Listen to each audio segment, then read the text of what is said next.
Assalamu alaikum, dear grade 4 students in Manarat Al Madinah. I'm Mr. Shawqi Adil, your new science teacher this year. So, we will learn today the science from the E-Alpha book. This book you have to know, it's divided into 4 parts. The first part we will start is called Science and Technology part. Okay, so we'll start learning science from chapter 1, the nature of science, lesson 1, what is science. So let's start.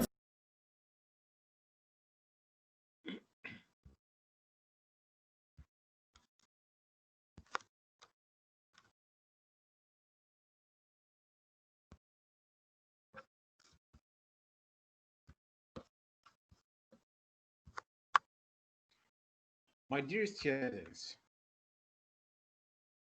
I know all of you are smart, all of you are excellent, all of you study hard, all of you will be in a day a great scientist. Look at this scientist that he tries to work. Look at this other scientist. What does he do? From these two pictures, I need you to tell me who are scientists.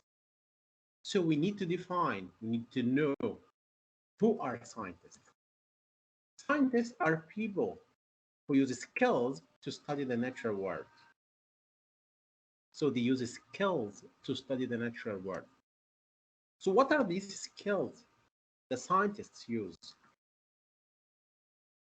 From these skills, number 1 is to observe. He tries to observe first, and then after that, he infers.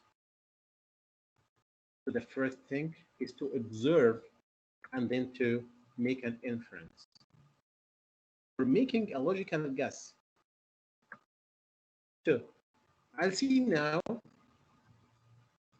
observation and inference. I'll give you an example for an observation and an example for inference. For example, the plant is extremely wilted, as you see here in the picture. Why the plant is wilted here? Okay, so we'll see the reason. The plant is extremely wilted due to the lack of water. So this is the observation. The scientist, he observed that the plant is wilted, and he put his inference that the plant is extremely wilted due to the lack of water. The second observation, he observed that the car stopped running. This is an observation. But the inference, the car stopped running because it was out of gas. So did the reason, did the inference. So the observation, he observed what happened, and then he made a logical guess. Why did this happen? Did the difference between observation and inference. Okay, as you see here, first I observe, then I make an inference. First one, it means a scientist tries to predict the reason of something. And here he tries to compare.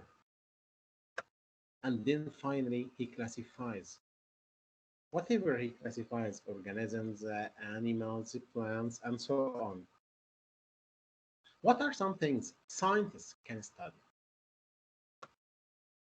Scientists can study the earth. Scientists can study plants. Scientists can study animals. Scientists can study physics.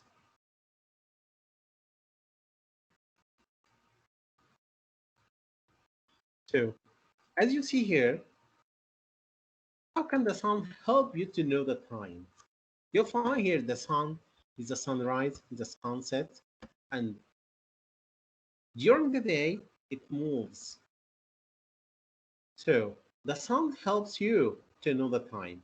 How that the sun's position in the sky, it changes over the course of a day in a repeated pattern that helps us to know the time. What's meant by science now, and what's meant by scientist? So, science is the process of studying the natural world, while scientist is a person, is someone who studies the natural world. So the difference now between science and scientist. Science, the process of studying the natural world, while the man who studies the natural world, he's a scientist. What are the senses you use to observe a rock sample, for example, here? Try to think with me, my lovely guy. So the senses you use to observe a rock sample, sight and touch. So by using these two senses, you can observe the rock sample as seen here in the figure. So let's answer this question. When you make an observation, you use dot to collect what? Try to think with me. So you can use your senses to collect the data that we need. Okay, what are the type of life scientists? Let's see. Ecologists. What's it mean by ecologists? We are scientists that may study the environment. So if you find a scientist, he tries to study the environment. So in this way, I can call him as an ecologist. So what about the botanist? He studies the plants. So if you saw a scientist, he studies the plants. So in this way, I can call him as a botanist. He's another type of scientist. Mr. Shaw, please, is there another type of science? Exactly.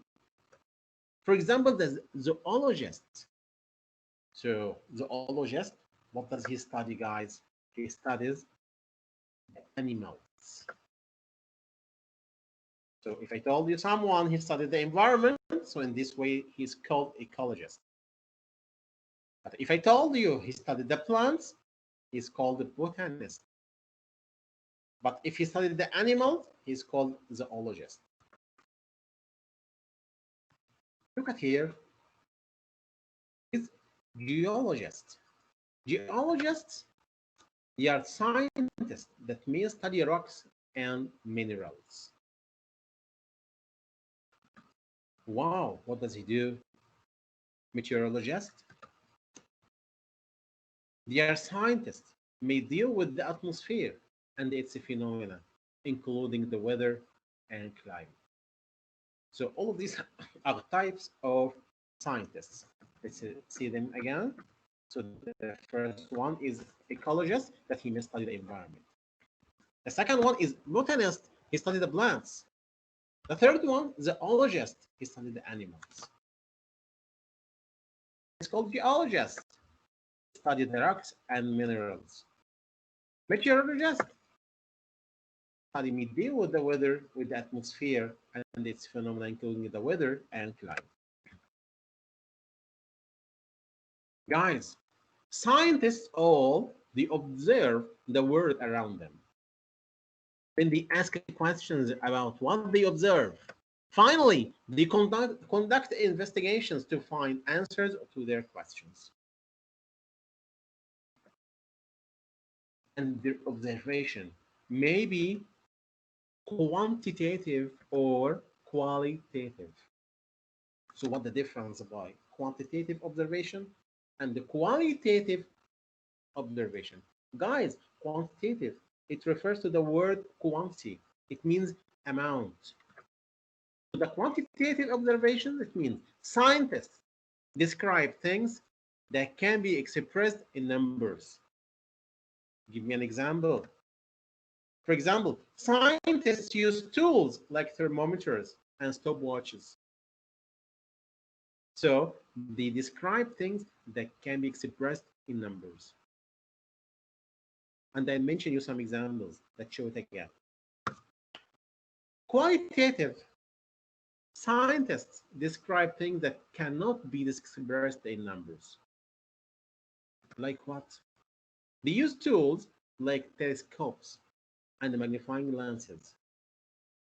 So these devices, okay, they describe things that cannot be expressed in numbers. For example, look at the first example here. He tries to measure something using a ruler. For example, it gives 5 centimeters. So what's mean by it gives 5 centimeters? So is it quantitative or qualitative? It's expressed in numbers, so it's quantitative. In the second example, use the balance, the two-pin balance. So the mass will be expressed in numbers. So is it quantitative or qualitative? Sure, it's a quantitative. It's a measuring volume. He tries to measure the volume of something. Look at the volume that in beginning before putting the stone in it, it was 100. Then after he put the stone, it increased to 250. So in this way, I can call it as a quantitative because the volume here expressed in numbers. Okay. The thermometer here, it measures the temperature, either with Fahrenheit or Celsius. All in all, the temperature is expressed in numbers. So it measures the temperature, which is expressed in numbers. So it's called quantitative. Look at these colors, guys. What the type of this observation? The colors expressed in numbers or not? Sure, it couldn't be expressed in numbers. So what type of this observation? This observation is qualitative observation. Wow. A second, next example. She smells a flower. So it's a qualitative too. This observation is qualitative. It is not expressed in number. So now let's see the difference between quantitative observations and the qualitative observations. Quantitative observation, it can be expressed in numbers. The tools like thermometers, ruler, to measure the weight, the mass, the length. So the weight, the mass, the length, all of them are measured and they can be expressed in numbers. So this observation is called the quantitative. While the qualitative, it cannot be expressed in numbers. For example, if I needed to use a tool, for example, your five senses. Mister, give me examples for the qualitative observations when you observe the color. As I told you before here, the first one. So when you, for example, the color, it's a qualitative observation. The smell is a qualitative observation. The texture is a qualitative observation. This is my question for you. Try to think with me, guys. Why do scientists observe things from different angles? Look at these guys. Yeah, trying to observe from different angles. Why? Because things can look different from different places. Sure. When you say the light is red in color, so what type of observation are you making now? Think with me. The light is expressed in numbers or not? So you use your senses to see the color. So it's called qualitative observation. But when you say the leaf length is 7 centimeters, so this observation is expressed in numbers. The length is expressed in numbers, so it's called the quantitative observation. Okay, let's see something different. I need you to understand it well. When I tell you repeated observation, generally, when can I use repeated observation? When scientists use repeated observations. Scientists use repeated observations to study things in nature that are too big or too far away, or they are hard to study in short time. Mister, so scientists use repeated observations to study things in nature that are too big, yes, too big, too far away, yes, or too far away, or hard to study, or hard to study in a short time. We need examples to get it well. I give you an example for studying the how long geese live and communicate and raise their young. Yeah, we use it a repeated observation for it. Another example: can geese be controlled?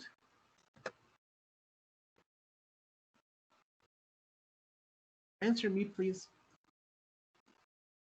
So, scientists make repeated observations over a long period of time to gather data to help them answer their questions.